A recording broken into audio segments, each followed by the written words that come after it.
The idea of manifestation is really a fun one and really an integral part of the spiritual experience. It's not certainly the highest level of consciousness, but it gets you to a state where you have the ability and the allowance to start to accept that you are empowered and that other things are possible. And it also, kind of like the idea of Maslow's hierarchy of needs, it gets you to that space to where you can be comfortable enough with your physical space and your mental and emotional spiritual space to where you can begin to think of higher ideals. Only when you feel safe and protected and you have your needs met are you able to get to a higher understanding of things. So it is a very privileged space to be. So if you're in a space where you're even thinking about manifestation or spiritual growth, realize that you are actually very privileged at this moment, even if you feel like you're at the very beginning or like you don't have the ability to do it. You are still in a privileged space to even be able to consider it, because there's many people through history who've never been at that place, who've had the time and the ability and the energy to spend to be able to look for those higher planes of spiritual attainment. So manifestation is really a very important part, but like I say, it's definitely not the highest level of consciousness that's possible. And part of the thing that can make it a little bit easier going through the manifestation level of the levels of consciousness is to understand that it all starts from the inside. And what I mean by that is that you definitely know people, for instance, if wealth is something that you want to bring in, money or material attainment or material lifestyle, if that's something that's important to you, and that's certainly okay. I mean, God certainly created this world and things on this world for us to be able to enjoy and to be able to participate in. They're part of God's creation. So it's definitely something that's here that is attainable and is certainly here for us to enjoy. But it depends upon whether you're using those things to mask an inner poverty mindset, because it is about the outside riches and your outside life reflecting your inner wealth and reflecting your inner self of who you really are, so that it's a reflection out rather than a shield or a mask that you're using to hide the inner poverty in whatever it is, whether it's health or wealth or relationships or just your general self-respect or feelings of yourself, whatever it is that you are wanting to attain. A lot of times you'll see people put this bravado face up. That's even where I believe things like narcissism come from, because in narcissism, it's not so much that you have self-confidence, it's that you have to bring other people down in order for yourself to be brought up. So that's very much a facade. That's not true self-confidence, because in true self-confidence, you want everybody else to feel good too, because you understand that if you surround yourself with people that feel good, you're going to feel even better. So making other people feel better helps you to attain yourself to feel better. All ships rise, and that is the antecedent to narcissism. So narcissism is definitely something that happens with people who have that inner poverty of the self-confidence that is really something, and really even the self-love, which is interesting because most scriptures really depend upon the ideal that love starts with self and then is expanded out there. So there's this assumption that is there, but that's not always true. You can see it by the way that people treat themselves and treat those around them. How you treat others, how you treat other things is truly a reflection of how you treat yourself and how you think of yourself. It just reflects right out. So it depends upon what's on the inside as to what's being reflected outward, rather than using things as a shield to come in. Because there's even a Buddhist term called a hungry ghost. And a hungry ghost is this idea of this being that has a very large mouth, but a very long, thin neck and a very small stomach. So it's constantly hungry, but it's never able to take in enough, because there's so little capacity inside their bodily system to take in whatever it is that they're wanting to take in, but they have these huge voracious mouths that are always wanting to consume and eat. And that's really where you see this whole thing of overconsumption.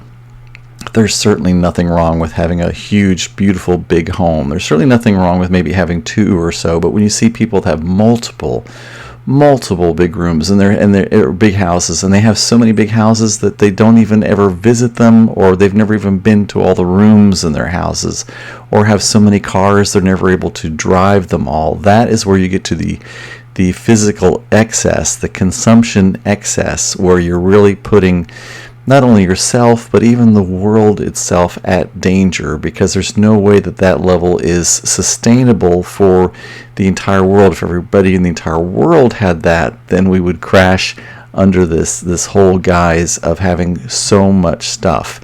And when you have that much stuff, it's something that's really become very evident to me this year. I'm really letting go of a lot of physical things. Some things I really like, but I'm understanding that I'm just crowding myself with so many things, trying to hide and block myself in, so I'm not able to really express and reach and find my full potential, spiritually, emotionally, even physically, because I have so many things to take care of, so many things to think about. Because the interesting thing about anything that you have in your life, whether it's physical possessions, it's people, it's situations, all of those things require energy from you. And it's important to make sure that whatever you surround yourself with gives you back as much or more energy than it costs you.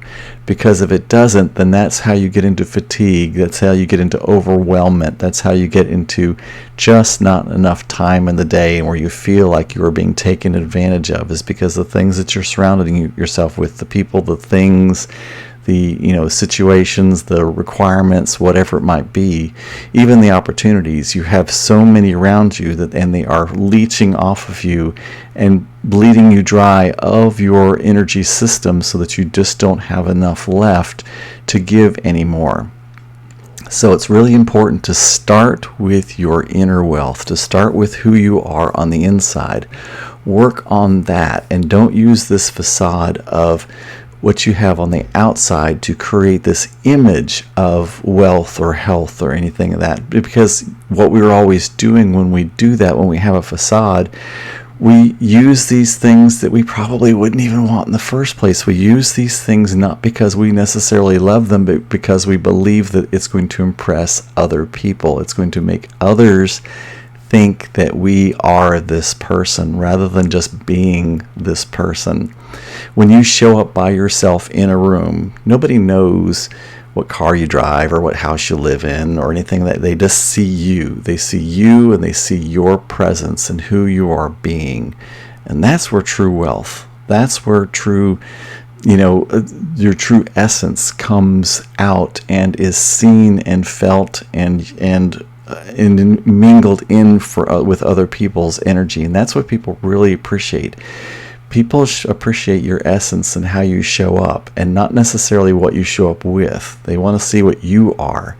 And when you have that true presence inside yourself, that's something that can never rot or be taken away or lost, or no floods or fires or anything of that nature can ever take that away. It's something that you will always have, and it's something that even if your material possessions go away for some reason, because you still have that inner presence, you still have that inner wealth inside of you, it'll just be replaced by something even more beautiful that reflects who you are on the inside. So make sure that when you are working on manifestations, that you are first working on the manifestation of who you are on the inside, so that it reflects on the outside, instead of being a facade or a mask that simply convinces you and others that you are this thing that you really truly know that you are not being, because it's about your being and not your doing. I'm knowing that's helping. I'm so excited to hear about your future. Please put down below what this meant to you, and how you are reflecting that and how you are being that in your presence. I would love to have you join us at Divine Angelic Manifestors, my free private Facebook group. I'm going to have a link down below. And love, peace, and release. Hey, while I've got you, have you ever wondered more about the angels, who they are, how they can help you in your life, and what you can do, and what your full potentiality is? How do you live in joy? How do you have peace?